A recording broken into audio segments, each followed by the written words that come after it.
Once upon a time, there was a man in South India who wanted to get supernatural powers. Immediately, our man set forth on a journey to Tibet. 1 week of intense practice. He could not sit, stand or sleep. Now he went back, all the way back to Tibet once again.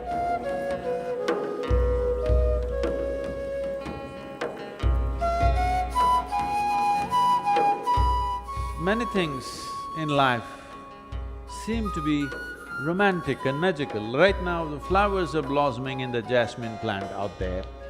Such nice fragrance, looks magical, romantic. But there is a science and technology as to how to make it happen. Yes or no? One who knows what the plant needs and does the right thing, only he will have maximum flower and maximum fragrance, isn't it? Yes? So if you want flowers in your garden, what do? Flower, flower, flower, flower meditation.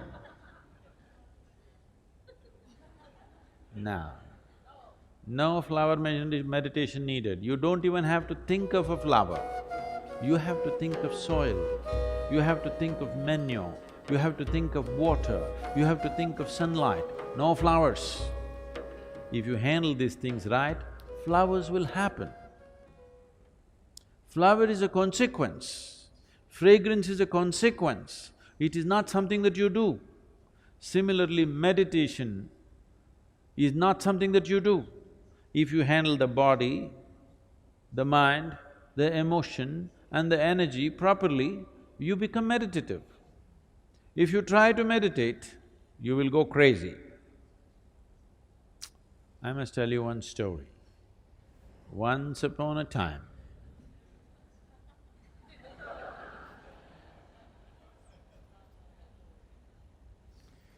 there was a man in South India who wanted to get supernatural powers. What are supernatural powers, you know? Supernatural powers, you know what they are? Somebody wants to walk upon water, somebody wants to fly without an airplane, everybody walks on the floor, so somebody wants to walk on the ceiling. Essentially, circus, they want to do something that nobody can do. So the man wants supernatural powers. He went from guru to guru. So many gurus he saw. Everybody said no. Then someone told him, these South Indian gurus, no good, no good. Because they're too conservative, they won't give you all this. I know a monk in Tibet where he has all the supernatural powers you want and he is willing to give it to you. Immediately our man set forth on a journey to Tibet. From South India to Tibet, walking across Himalayas, not an easy journey, but our man is determined. He wants supernatural powers. So he went all the way. He went to this monastery, the Buddhist monastery. The culture in the Buddhist monastery is very different from what we know here in South India. Here, people have been taught that Atiti Devo Bhava, that means a guest is God. If somebody comes to your home as a guest, you must treat that person like a god. Even if he happens to be your enemy somewhere else, when he comes to your home, you must treat him like a god. You must be saying in India, people see you and they're doing this because they want to treat you like a god. Because you come here, when they come to your place, they'll be different. But now that you're here, they want to treat you like a god. But in the Buddhist monastery, there is no such culture. If you go there, nobody will ask you who you are. Not because they don't care for you, because in their life, the biggest thing about their life is to find out who am I. If a new person comes just now, As soon as he comes, you ask him, who are you? It's a very big question. Yes? Very big question, isn't it? So they don't want to embarrass you with such a big question. So a new person has come, if you do not ask him, who are you, what is the next possibility? Where do you come from? Do you know where you come from? Now you came from China, that's not the point.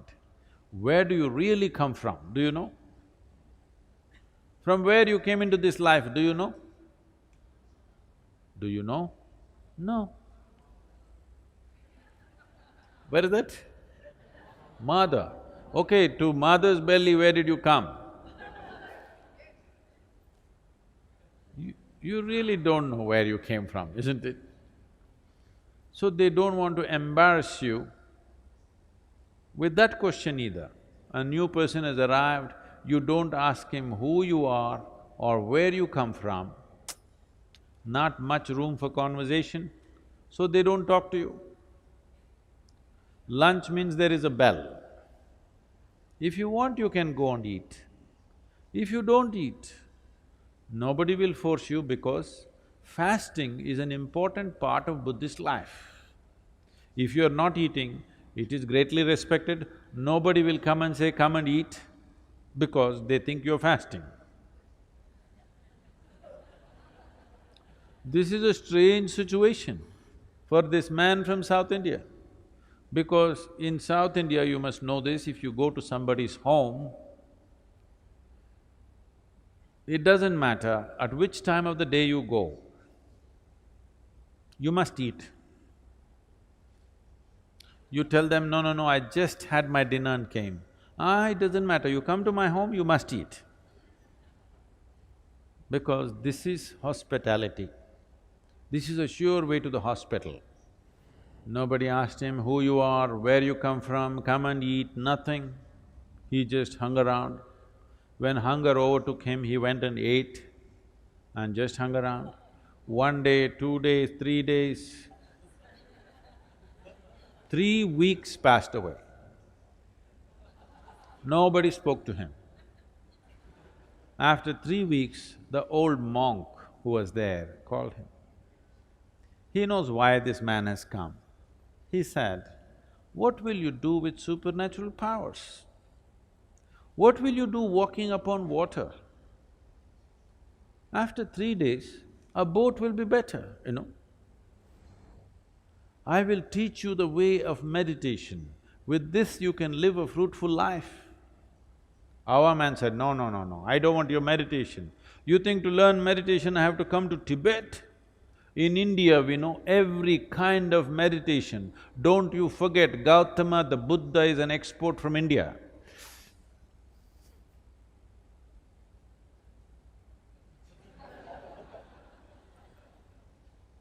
In many ways, the monk tried to dissuade him, but our man was determined, I want supernatural powers. Then the monk said, okay, if you must have it, tomorrow morning, 4 o'clock, take a dip in the river and come here. Let's see what we can do. The secrets of supernatural, I will give it to you. Our man went 4 o'clock in the morning, had a dip in the river. This is not South India, this is Tibet. Temperatures are all minus. He took a dip, turned half blue. He went and sat in front of the monk. The monk looked at his condition and his determination. He said, see, this is very simple. There are 3 mantras. You utter these 3 mantras 3 times over, all the supernatural will be yours. Shall I reveal the mantras to you? Buddham sharanam gacchami, Dhammam sharanam gacchami, Sangham sharanam gacchami. These 3 mantras 3 times over you utter, all the supernatural is yours. Only thing is, when you're uttering the mantra, you should not think about a monkey. Is that all? That is all. Can I go, please? Our man came out of the monastery really jumping with joy. The fool of a monk revealed all the secrets of supernatural, and he tells me, don't think about a monkey. What does he know about my culture? Here we think of Vedas, Upanishads, Brahma Sutras, these are all the great scriptures. Why will I think about a monkey? Am I a hunter? I have not seen a monkey in the last 10 years. Like this, thinking about monkeys, he came down to the Indian part of Himalayas. There is a sacred river in India, you heard of this? He came down to the sacred river Ganga, had a dip in the river, sat down. Buddham, monkey. Monkey means another dip in the river. Sat down, Buddham, monkey, another dip in the river. Buddham, monkey, another dip in the river. In various yoga postures he tried. Bu means monkey comes. 1 week of intense practice, he came to your place, he does not have to do anything, only monkeys, inside monkeys, outside monkeys, a universe full of monkeys. Now, he could not sit, stand or sleep, monkeys everywhere, inside, outside, everywhere monkeys. Now he went back, all the way back to Tibet once again. He went to the monk and said, I don't want your supernatural powers, first relieve me from these monkeys. Now, this is the nature of your mind. If you say, I don't want something, only that will happen in your mind, isn't it? Only monkeys. No, no, no, no, don't think of a monkey. No, you cannot think of a monkey. Only monkey. The more you do that, more monkeys will happen. Or what I'm saying is, without understanding the fundamental nature of the mind, if you try to do something head-on with it, you will go crazy. So many things that you think you want to forget, you will never forget. Things that you want to remember, you always forget, isn't it? Yes or no? Huh? Because without understanding the fundamentals of mind, we are trying to operate the mind. This is the most sophisticated machine on the planet, but you're going at it somehow. If you go at it somehow, sometimes it works. Most of the time, unfortunately, most people's minds are working against those people. When you were 5 years of age, when you were only that much, how joyful you were, and today, how joyful you are. Has it gone up or gone down? That means your mind is working against you. It is working against you simply because without understanding the fundamentals of what it is, you're trying to operate it. If you have a sharp knife, you must have a steady hand, yes? Yes or no? If you have a very sharp knife, you must have a very steady hand. Unsteady hand, you will either cut yourself or cut somebody. Yes or no? That's all that's happening right now. Once you became a human being, you have a sharp knife, no steady hand. That's why yoga, to create a very steady hand, so this sharp knife can be used the way we want, that it will not cut us all the time. Right now, all the misery that you see on the planet, all the human misery that is happening on this planet, where is the manufacturing unit? Shanghai? Where is the manufacturing unit?